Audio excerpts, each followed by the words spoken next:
오늘 함께 나눌 말씀을 찾아보도록 하겠습니다. 우리 두 군데입니다. 먼저 말라기 3장입니다. 구약성경 맨 마지막 우리 책 말라기 3장 1절부터 4절까지 말씀입니다. 말라기 3장 1절로 4절까지 말씀, 구약성경 맨 마지막 책입니다.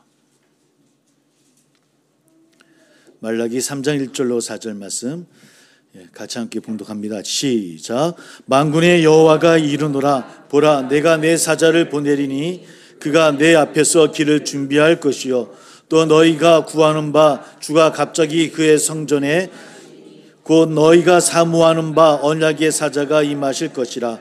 그가 임하시는 날을 누가 능히 당하며 그가 나타나는 때에 누가 능히 서리요. 그는 금을 연단하는 자의 불과 표백하는 자의 잿물과 같을 것이라. 그가 은을 연단하여 깨끗하게 하는 자같이 레위 자손을 깨끗하게 하되 금은같이 그들을 연단하리니 그들이 공의로운 제물을 나 여호와께 바칠 것이라. 그때 유다와 예루살렘의 봉헌물이 옛날과 고대와 같이 나 여호와께 기쁨이 되려니와. 아멘. 우리 한 군데 더 보겠습니다. 우리 누가복음 3장 1절부터 6절까지 말씀입니다. 누가복음 3장 1절부터 6절까지 말씀. 누가복음 3장 1절로 6절까지 말씀. 같이 함께 봉독합니다. 같이 시작. 디베리오 황제가 통치한 지 15해 곧 본디오 빌라도가 유대의 총독으로 헤롯이 갈릴리의 분봉왕으로 그 동생 빌립이 이두레와 드라고니 지방의 분봉왕으로 루사니아가 아빌레네의 분봉왕으로 안나스와 가야바가 대제사장으로 있을 때 하나님의 말씀이 빈들에서 사가랴의 아들 요한에게 임한지라. 요한이 요단강 분 각처에 와서 제 사함을 받게 하는 회개의 세례를 전파하니 선지자 이사야의 책에 쓴 바 광야에서 외치는 자의 소리가 있어 이르되 너희는 주의 길을 준비하라. 그의 오실 길을 곧게 하라. 모든 골짜기가 메어지고 모든 산과 작은 산이 낮아지고 굽은 것이 곧아지고 험한 길이 평탄하여질 것이요 모든 육체가 하나님의 구원하심을 보리라 함과 같으니라. 아멘. 우리 이 시간 우리 함께 한번 기도했으면 좋겠습니다. 우리 긴박한 한 주간을 보냈습니다. 우리 나라를 위해 또 몸이 육신으로 아프신 분들이 계십니다. 우리 함께 하지 못했던 성도들 있으신데 우리 또 그분들을 위해 이 시간 함께 기도하는 시간 가졌으면 좋겠습니다. 우리 함께 마음을 다해서 함께 기도하겠습니다. 아버지 하나님, 이 시간 기도합니다. 한 주간도 주의 뜻 가운데 했지만 두렵고 있는 모습으로 한 주간을 보냅니다. 아버지 하나님은 이 나라를 불쌍히 해주시고 이 나라의 공의와 정의가 이루어질 수 있도록 이 나라를 주님께서 함께하여 주옵소서. 아버지는 좀 많은 길 어떤 길인가를 하나님은 아십니다. 또 그 가는 길이 우리의 길인데 우리는 또 어떻게 가야 되는지요. 우리와 함께 해주셔서 참된 길로 이 나라가 갈 수 있도록 하나님은 이 민족을 불쌍하게 해주시고 함께 해주옵소서. 바른 지도자들과 바른 위선들이 세워질 터인데 그러하지 못합니다. 개인들의 욕심에 우리 모든 것들이 무너지는 상황 가운데 있습니다. 하나님 도와주옵소서. 주님 도와주옵소서. 주께서 주관해 주시고 인달의 정의가 아버지 펼쳐질 수 있도록 주님께서 함께해 주셔야 됩니다. 오 주님 도와주시옵소서. 가슴을 치며 기도하는 우리의 기도를 들어주시고 그래서 이 아버지 하나님의 본전이 세워지는 바른 민주주의 국가가 될 수 있도록 하나님 그 수호함을 위해서 이 시민들의 그 기도의 제목들이 하나님께 들림받을 수 있도록 주님께서 함께해 주시옵소서. 육신 아픈 분들 있습니다. 도와주시고 인도해 주시고 취해 주시옵소서. 주님 도와주시사 하나님 옳은 길로 걸어갈 수 있는 저희 모두가 될 수 있도록 주님께서 인도해 주시기를 소망합니다. 오 주님 우리의 모든 것도 받아 주시오매 하나님의 모든 기도의 제목들이 우리 가운데 일어날 수 있도록 주님께서 함께해 주시고 응답하여 주시옵소서. 아버지 하나님 도와주실 것을 믿으며 예수님 이름으로 감사하며 간절히 기도하옵나이다. 아멘.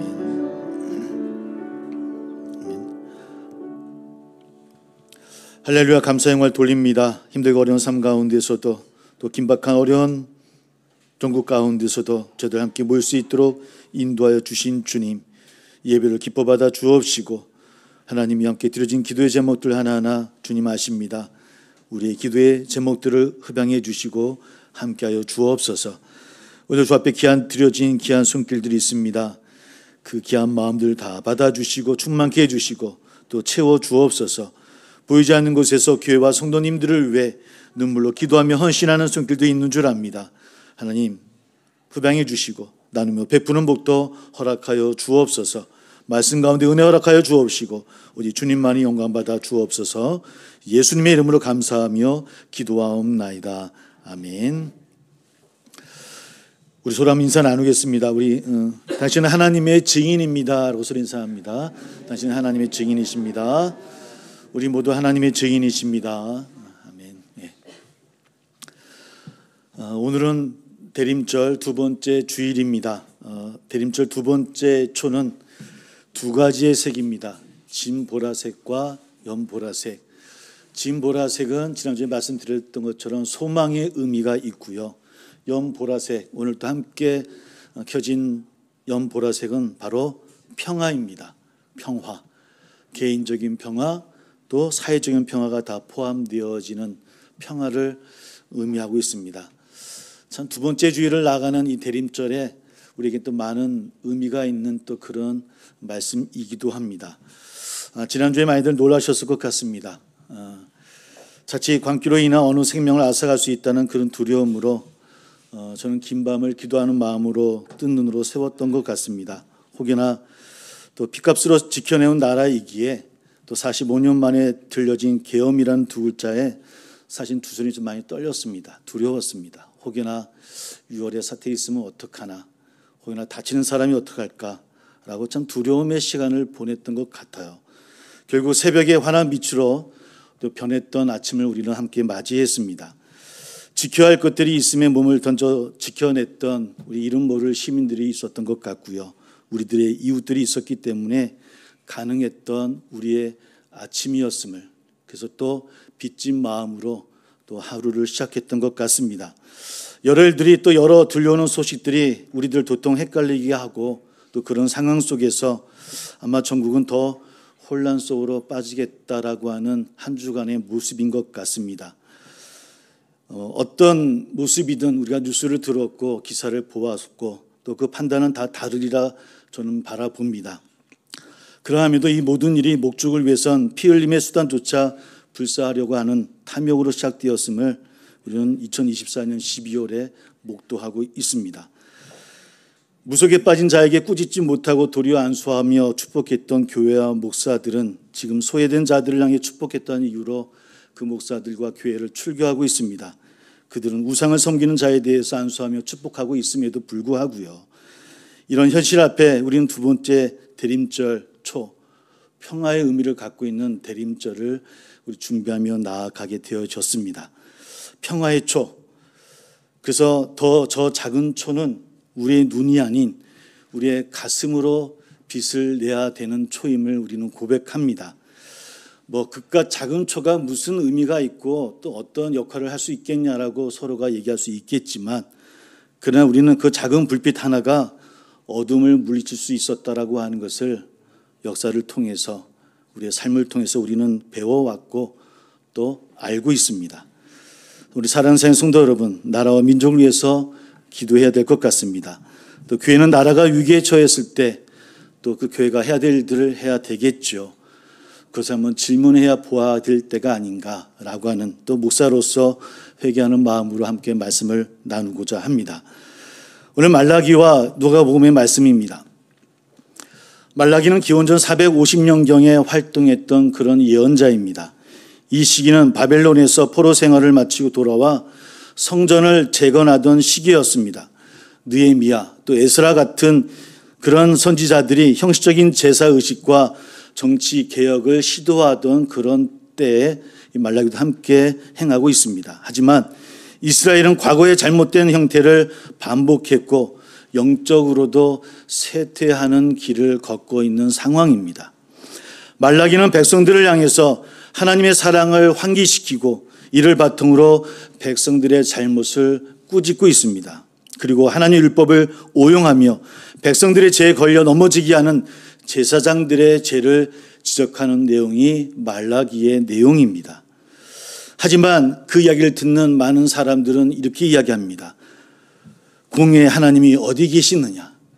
공의의 하나님이 어디 계시느냐 하면서 오히려 자신들이 더 하나님을 더 사랑한다라고 하나님을 오용하는 자들은 그렇게 선지자를 향해서 말라기를 향해서 이야기하고 있습니다. 이에 우리가 함께 읽었던 1절의 말씀입니다. 우리 한번 제가 풀에서 읽으면 이런 내용일 겁니다. 내가 나의 사자를 보내겠다라고 말씀하시며 그가 내 앞에서 길을 예비할 것이다라고 그들에게 선포하고 있습니다. 이 예언의 말씀은 400년 후에 사가랴의 아들 세례 요한에 의해서 성취되어짐을 우리는 말씀을 통해서 알고 있습니다. 세례 요한은 사자로서 그의 길을 예비하고 준비하는 자가 되어서 회개를 선포하고 요단강에서 물로 세례를 주게 되어집니다. 말라기 선지자 이후 세례 요한까지 오기까지 400년이라는 그런 기간이 있었습니다. 우리는 그것을 신구약 중간기라고 이야기를 합니다. 그 사이에 페르시아 제국이 세계를 다스리게 되어지고요. 페르시아 왕 고레스의 칙령으로 인해서 예루살렘으로 돌아와 성전을 재건하게 된 이들은 그들 마음속에 고레스가 우리가 기다리던 메시아가 아니냐라고 하는 오해를 하게 되어집니다. 그러나 그 페르시아도 그리스 헬라 문명에 의해서 무너지게 되어지죠. 그 사이에 유다는 식민지에서 해방되고자 했던 마카비 혁명을 일으키고 하스몬 왕조를 작은 시간 동안 이루기도 하지만 또다시 로마 제국에 의해서 독립의 꿈은 상산조각이 났던 것이 유대 땅의 모습입니다. 그러던 사이에 사두개인과 바리새인들은 유대교의 양대 산맥을 이루면서 그래도 어려운 것 가운데 신앙의 유산을 이어가고자 노력합니다. 그러나 우리가 사복음서를 읽으면 알 수 있듯이 주님께 책망 받았듯이 그들은 형식적인 신앙에 머물러 있었고요. 그것이 그들의 모습은 대안이 될 수는 없었던 것 같습니다. 그때 긴 침묵을 깨고 광야에 외치는 소리였던 바로 세례 요한이 등장하게 되어집니다. 그는 거두절미하고 회개하라. 천국이 가까이 왔다라고 이야기하고 있습니다. 우리 알고 있듯이 이 선포는 예수님께서 공생애를 시작하면서 가장 먼저 하셨던 말씀이기도 합니다. 말라기 선지자가 활동하던 시기에는 제사장들과 또 권력자들의 부패한 리더십으로 심한 가난으로 백성들은 고통받고 있었습니다. 또 그 가운데 서로가 믿지 못하는 그런 모습들이 만연했던 것 같습니다. 종교 지도자들은 하나님의 이름으로 또 권력자들은 정의의 이름으로 온갖 부패와 죄악을 저질렀죠. 하나님의 말씀이라고 이야기했지만 정의라고 이야기했지만 그러나 하나님의 뜻은 아니었었던 것 같습니다. 그래서 말라기 예언자는 성전을 재건하여 하나님께 제사를 지내면서 구색만 갖춘 형식적인 제사가 되어버린 그 예배를 드리고 있는 그들을 향해서 비판하고 말씀을 전하고 있는 겁니다. 말라기 1장 10절부터 14절까지 말씀을 보면 사람들은 예배 드리는 것이 번거롭다고 이야기하면서 제사장들은 바쳐진 제물을 자신들을 위해서 사용하고 있다라고 비판하고 있습니다. 또 말라기 2장을 읽어보면 부자들은 경제적인 이익을 얻는 데에만 혈안이 되어졌다라고 하나님을 바라보지 못하는 상황이라고 이야기를 합니다. 하지만 제사장들은 나 몰라라 했습니다. 그 사이에 빈부격차는 심해졌고요. 고아와 과부, 나그네와 같은 사회적인 약자들은 극심한 가난에 빠졌던 것이 바로 유대 땅의 모습입니다. 그리하여 나라 전반이 하나님의 실존을 잃어버린 하나님을 바라보지 못하는 그 상황에 빠진 것입니다. 제사장 권력을 진 자들이나 또 있는 자들은 그렇게 악하게 살아도 잘만 살고 있으니 하나님 없이도 잘 살 수 있다는 것이 그들의 생각이었을 것이고요. 또 가난한 이들은 이렇게 힘겨운 삶을 강요당하는데 대체 왜 침묵하고 계시는가? 하나님은 계시는가라고 하는 것이 그들의 질문이었습니다. 그래서 그들은 뭐라고 이야기하냐면 대체 공의의 하나님은 어디 계시느냐는 것이 그들의 질문입니다. 공의로 재판하시는 하나님이 어디 계십니까? 라고 하는 것이 바로 말라기 2장 17절의 말씀이더라는 겁니다. 여러분 18세기 영국 시인 윌리엄 브레이크라는 분이 런던이라는 그런 시를 씁니다. 런던이라는 시 안에서 산업혁명 이면에 놓인 우울함과 비극에 대해서 아마 비유로 쓰고 있습니다. 아마 무한 성장과 부를 약속하는 산업혁명의 장밋빛 그 전망 속에서 종교 지도자들은 아마 그 당시 아이들, 미성년자 아이들을 굴뚝 청소부로 내몰았던 것 같습니다. 아동들의 노동력을 착취한 것이죠. 왜냐하면 굴뚝은 큰 사람이 못 들어가기 때문에 아이들을 들어가게끔 했던 것 같습니다. 당대 권력가들과 부자들은 산업혁명으로 장밋빛 전망을 조금이나마 누리며 사는 삶을 갖고 있었지만 그러나 그들의 가진 힘으로 많은 백성들은 억눌려 살 수밖에 없었다고 하는 겁니다. 아마 당시 런던에는 산업혁명의 상징인 매연을 내뿜는 굴뚝이 우주순이었던 것 같습니다. 이 굴뚝은 높고 좁아서 어른들은 못 들어가고 몸이 작은 아이들이 굴뚝 청소부가 되었습니다. 근데 그 아이들이 누구냐면 바로 교회에서 돌보았던 고아들이었던 것 같아요. 그 아이들 대부분이 교회에서 돌보는 고아들, 또 가난한 집안의 아들이었습니다. 교회는 아이들의 노동력을 갈취했고 사고로 죽으면 나라에서 그 보상금을 받아 챙기기에 급급했다라고 이야기합니다. 그래서 윌리엄 브레이크는 런던이라는 그 시에서 이렇게 이야기합니다. 굴뚝 청소하는 아이들의 울부짖음이 그 흐름에 거머쥔 교회를 얼마나 경악시켰나. 그래서 그 교회가 거머졌다라고 표현을 합니다. 아니 절규를 하죠. 우리나라에서는 지금은 이제는 매연을 내뿜는 굴뚝은 거의 찾아볼 수가 없습니다. 그러나 반복되는 산업재해, 사회적 비극의 모습들이 뉴스 가운데 들립니다.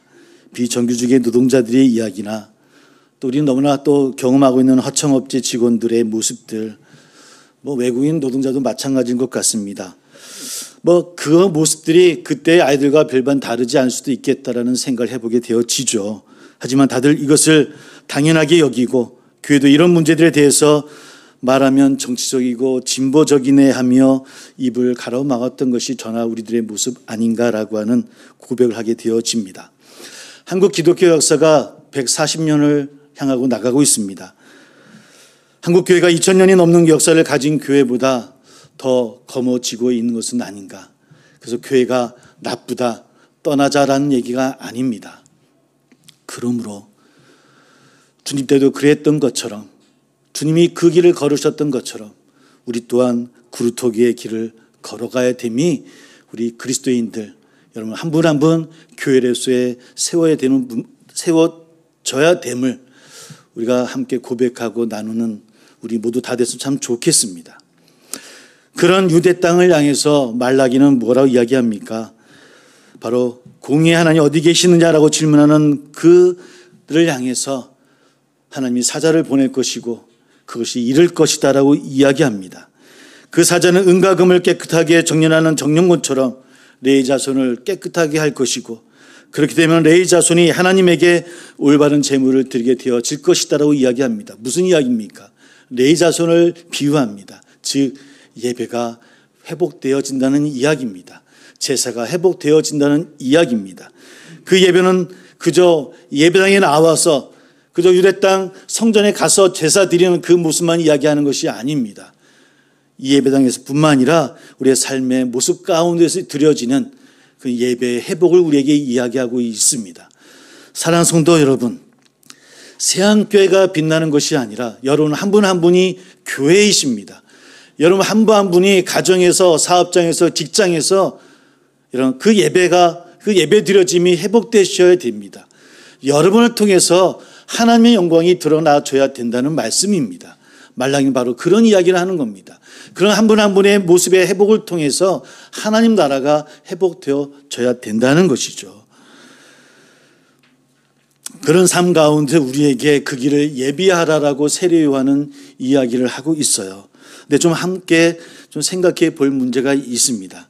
그 사자가 올 것이고 그 사자는 세례 요한을 통해서 예수님의 죽음과 부활을 통해서 우리는 함께 걸어가고 있어요. 약간 좀 저도 연약해서 그런지 함께 좀 생각해 볼 문제가 있는 것 같습니다. 하나님은 얼마든지 사람의 도움이나 자신의 능력으로, 당신의 능력으로 구원을 이루실 수 있는 분이실 터인데 왜 우리 같은 연약한 사람들의 그런 힘을 원하시고 동참하기를 원하시는 것일까? 우리의 길을 예비함을 좀 기다리지 마시고 하나님이 한 번에 꽝 해주시면 얼마나 좋을까? 이런 좀 생각을 또 우리가 해보게 되어지더라는 겁니다. 대체 왜 우리의 동참을 필요로 하시는 것일까요? 왜 그러실까요? 우리가 준비하는 것들이 하나님께 무슨 도움이 된다는 것인지 도저히 좀 의문이 되어지더라는 겁니다. 여러분 생각은 어떠신가요? 우리도 그렇지 않습니까? 가끔 기도하실 때마다 하나님 한 번에 딱 해주시면 될 텐데요. 그럼 제가 다시 한번 해보겠습니다라고 하는 것이 저는 우리들의 고백이죠. 사실 이런 말씀이 우리 안에 왜 일어날까라고 고백해 보면 우리가 구원에 대한 인식과 생각을 좀 바꿔야 될 필요가 있지 않겠는가 하는 생각입니다. 이미 보네퍼가 말했던 값싼 은혜로 전락해 버렸을 만큼 우리는 믿음으로 얻는 구원을 좀 심각하게 오해하고 있더라는 겁니다. 구원이라고 하는 것이 예언자들의 말처럼 전적으로 주도권을 가지고 계신 하나님의 의에 또 하나님의 의에 만큼 우리의 믿음도 하나님을 그분이 어떤 분이신가를 안다고 하는 것으로부터 시작되어지시는 것임에도 불구하고 여전히 우리 자신이 얼마나 갈망하고 얼마나 열심히 하는가에 달려 있다라고 하는 늘 착각을 하고 있다라는 거예요. 우리가 얼마큼 행하는 것에 따라서 하나님은 들어주셔야 된다는 거예요. 이런 착각을 하고 있다는 겁니다. 여전히 열심히 하는지 막 소망하는지 우리의 열심에 따라서 이루어지는 것이 믿음이라고 우리는 생각하고 있더라는 겁니다. 그래서 우리는 그런 것을 많이 보지 않습니까? 정말 신앙적 열심은 많은 것 같고 열심인 것 그런 열매들이 하나님의 뜻과는 무관한 일일 때가 참 많더라는 겁니다. 많은 분들이 있는데 그 신앙이 똑같진 않습니다. 모두가 그에 불구하고 하나님 뜻이 이루어진다라고 기도하죠. 갖고 있는 생각들, 방향들, 목적도 다 다름에도 불구하고 아마 오늘 이 예배를 드리면서도 각자 드려진 제목들은 다 다를 것 같아요. 어떤 분은 좀 이쪽이고 어떤 분은 저쪽일 수도 있겠죠. 그렇죠? 그럼 하나님은 다 들어주셔야 되지 않겠습니까? 왜 그럴까요? 우리의 믿음이라고 하는 생각들이 좀 오해한 부분이 있어요. 우리가 열심히만 하면 하나님은 그것을 들어주신다. 어떤 것이든 들어주신다라고 하는 믿음과 신앙은 우리의 열심에 달려있는 그런 오해가 우리 가운데 있더라는 겁니다. 그 열심히 나라를 구할 수 있다라고 오해할 수도 있고요. 그 열심히 교회를 더 부흥케 할 수 있다라고 오해할 수도 있더라는 거예요. 그래서 제 이 말이 더 헷갈리게 만들 수 있을지는 모르겠지만 한번 생각해 볼 문제인 것 같아요. 한번 질문해 보았으면 좋겠습니다. 우리가 정말 하나님이 누구이신지, 하나님 말씀하시는 신앙과 영생이 무엇인지, 구원이 무엇인지, 예수님을 따라간다고 하는 것이 어떠한 삶인지, 아니 그 뜻에 맞춰서 나는 어느 자리에 있고 어디를 향해서 나가고 있는 것인지 한번 우리가 질문해 보아야 된다고 하는 거예요. 우리가 하나님에 대해서 더 알아야 된다는 이유가 바로 거기에 있습니다. 말씀을 더 상고하고 하나님 말씀이 무슨 뜻인지를 우리가 알아야 된다는 의미가 바로 거기에 있는 것 같아요. 성경은 이렇게 이야기합니다. 하나님께서는 뿌리는 분들이더라고. 땀 흘리고 수고하는 이들은 반드시 기쁨으로 거두게 하시는 그런 분이라고 소개합니다. 선지자들이 통찰하는 하나님은 바로 그런 나라를 가지고 오시는 분이에요. 그렇게 그들은 고백합니다. 패망했던 조국의 왕이 돌아오시는 것처럼 깨어진 우리 삶에 참된 주인이 임하시기 위해서는 그 왕의 걸음에 걸맞는 길을 우리가 예비해야 된다는 겁니다. 그러나 분명한 것은 그 일이 왕을 위한 길인 것 같지만 결국은 누구를 위한 길입니까? 우리 자신을 위한 길이라고 하는 거예요. 왕을 위한 길이지만 나를 위한 길이기도 합니다. 우리가 행하는 일, 대체 어떤 일을 행할 것인가? 그렇다고 한다면 우리가 어떤 길을 걸어가는 것이 정말 하나님의 뜻을 위하는 것이고 믿음의 삶입니까? 세례 요한과 주님의 첫 선포는 바로 말씀 가운데 있어요. 누가복음 3장 3절의 말씀입니다. 제가 다시 한번 읽어보면 요한은 요단강 주변 온 지역을 찾아가면서 뭐라고 선포하냐면 제사함을 받게 하는 회개의 세례를 선포하는 거예요. 회개의 세례를 선포하는 것. 우리가 가장 먼저 주의 길을 예비하는 우리가 행할 길은 뭐냐면 바로 회개의 삶이에요. 회개의 삶은 뭡니까? 돌이키는 겁니다. 나의 열심으로 행할 수 있다는 생각들을 하나님 뜻으로 돌이키는 겁니다. 뭔가 더 가질 수 있고 더 누릴 수 있으면 행할 수 있다는 생각들, 그것이 꽃에서 주신 복이라고 생각했던 그 기복에서 그저 하나님의 말씀 앞에 서고자 하는 것으로 돌이키는 거예요. 이것이 바로 회개의 삶입니다. 그런 참된 회개와 돌이킴이 되기 위해서는 먼저 우리 자신이 어디에 있는지, 나의 신앙이 어디를 가고 있는 것인지, 내 지향이 정말 하나님 나라를 향하고 있고 그 향함이 충실한 삶으로 나가고 있는 것인지 한번 생각해보고 나가야 된다고 하는 겁니다. 오늘 세례 요한은 바로 그런 말씀을, 또 말라기는 그런 길을 예배해야 된다라고, 또 주님은 그렇게 우리에게 선포하고 있어요. 바로 그 선포의 삶이 오늘 한 분 한 분 여러분들이 교회로서 세상의 삶 가운데서 이루어야 될 삶입니다. 나는 돌이키는 삶을 살고 있는가? 그저 더 가지고자 하는 그 욕심과 탐욕으로만 세상을 바라보고 신앙을 생각하고 그것을 믿음이라고 여기며 살아가고 있는 것은 아닌가? 그런 기복을 벗어나서 참된 신앙으로 나갈 수 있는, 복음의 길 20년을 향해서 걸어가는 세안교회가 그런 기본 신앙을 다시 회복하고 성숙한 신앙으로 나갈 수 있도록 우리 두문절 대림절 초 평화의 초를 비췄습니다. 여러분 한 분 한 분이 그런 평화의 초가 되셔서 이 땅을 비추시는, 또 우리 사랑하는 성도님들이 다 되어지시기를 주의 이름으로 축복합니다. 함께 기도하겠습니다.